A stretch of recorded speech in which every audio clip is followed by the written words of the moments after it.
Hi, and welcome to part 3 of Google Classroom at School Union 76. Where last we left off, we were working on our grade 6 social studies first period class in our Google Classroom. We'd seen how to add attachments, create assignments, and do some basic grading.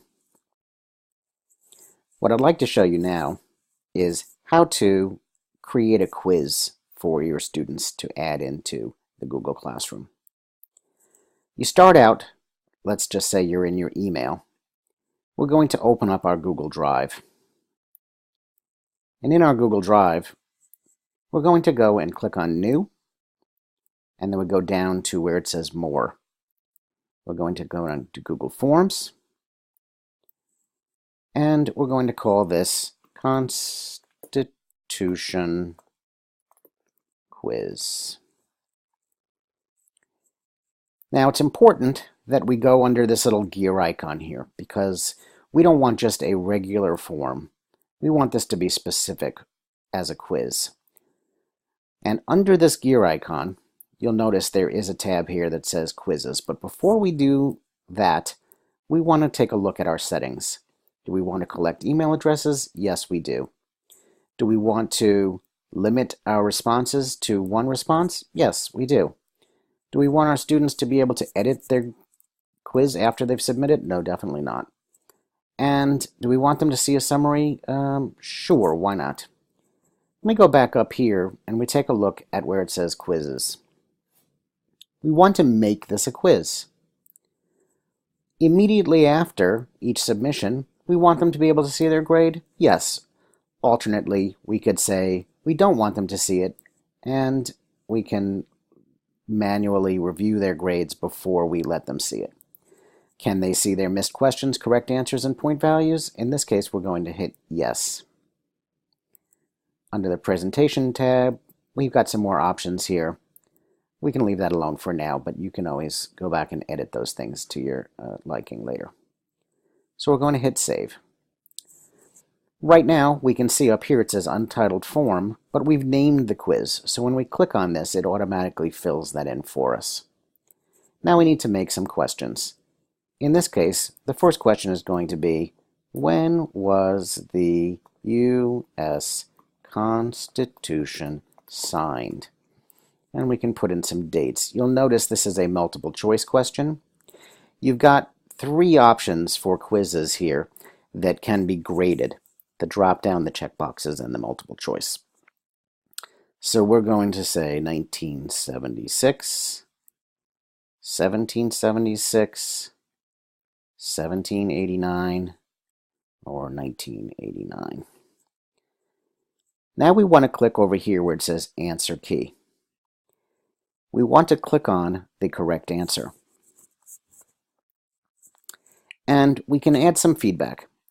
For incorrect answers, sorry, maybe review the text again. And under correct answers, we could say, great, you must have studied hard. Or whatever you'd like. We also want to include how many points this particular question is worth overall in the test, and because we're only adding 2 questions, we're going to make this one worth 50 points. Now we're going to go up here, we'll make another question, and this one we'll call it checkboxes. And you could say, which of these people signed the Constitution? And we could add some funny ones, SpongeBob. We can say Ben Franklin. And we can choose Jimmy Carter and George Washington. And then we can go to the answer key. And we can choose the correct answers for this question. And we can also add feedback or not to. We're also going to make this one worth 50 points as well. And that's it. We're done with our quiz. We could maybe make this as many questions as we wanted, but for the case of demonstration, we're only going to add 2. And we can close that up. Now, our quiz lives in our folder, in our Google Drive. We're going to go back here to our Google Classroom page where we're logged in as the teacher. And we're going to go down to the plus symbol, and we're going to create a new assignment.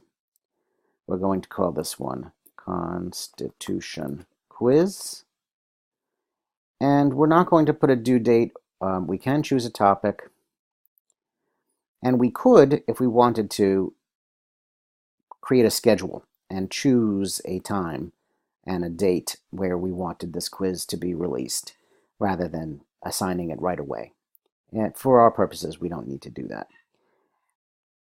Then we have to go over here to the Google Drive symbol.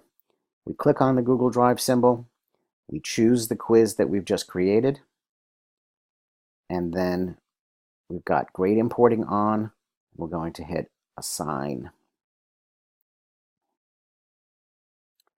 Once we have assigned the quiz to the class, or if we had scheduled it when the quiz becomes available, we can switch over here to our students, now we're logged in as the student, Google Classroom page. And if we refresh it, we can see that the quiz now appears on their Google Classroom page. When they click on that, they're given the quiz, and they can then go in and choose their answers. You'll notice because we had gone into the gear icon and told it to automatically collect school addresses, the username is already submitted. So we can go in and we can say, okay, yes, we know the answer to this one. And let's choose some of these and see what happens when we hit submit. We've got our response and we can see our score.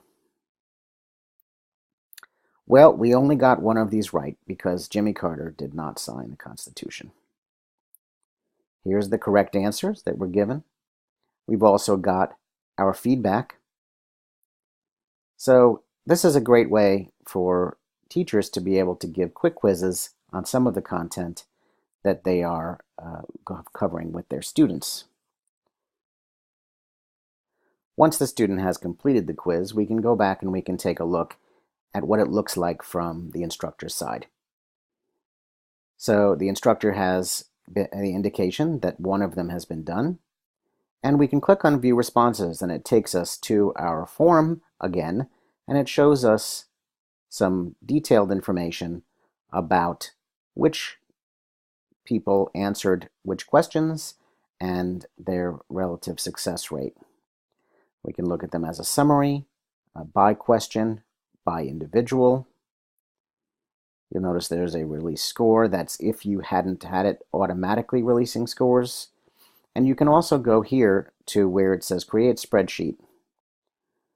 When you click on Create Spreadsheet, what it does is it ties that Google form into a spreadsheet that then we can look at.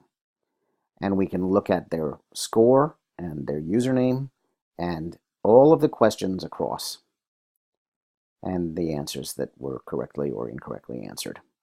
So there's a lot of good ways to look at the data, both in the Google Form side and also in the spreadsheet, to be able to keep track of how our students are doing.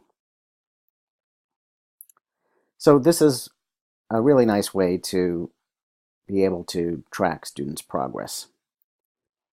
One of the other advantages to using Google Docs and the Google platform in general has to do with the way that Google Docs can edit and share information. So if we go back here and we take a look at, for example, our previously submitted essay, and we have SpongeBob's essay here. I'm opening this up and I'm looking at it from the teacher's point of view. Well, there's a number of things besides reading this document that we can do here that will enable us to interact with the student around what they've submitted. One way might be to add a comment. And there's a few ways to go ahead and add a comment, but as you see, there's a little sort of chat box with a plus sign in it, and that's an easy way to go ahead and add a comment just by clicking on that. And I can say, and this is the teacher's name here, I can say, please put a date and your name at the top of each document. And we can put that comment in, and that stays off to the side. We can also do something like put ourselves, instead of in editing mode, we can put ourselves in suggesting mode. And this is a terrific feature for teachers, because what we want to do is really encourage our students to do the editing themselves. We don't want to just go in and fix things for them. That wouldn't be useful. So when we're over here under this suggesting mode, we could say, let's make this the end instead of thank you. And we can also go over here and say name should be at the top, although that's more of a comment than an edit. We could also put in another thing that says there should be more information here. And we could say, well, we want him to be more specific. We could say, this is my U.S. Constitution essay. Now, teachers can have their information in it. You see it's highlighted in green. If we've made edits like this, the student can then go in and click on accept suggestion, and it allows them to review and click on yes or no. There is also email communication that takes place around edits. So if you've made a bunch of edits like this, the student will get an email saying your edits have been made. This concludes part 3 of Google Classroom at School Unit 76. I hope you find it useful, and thanks for watching.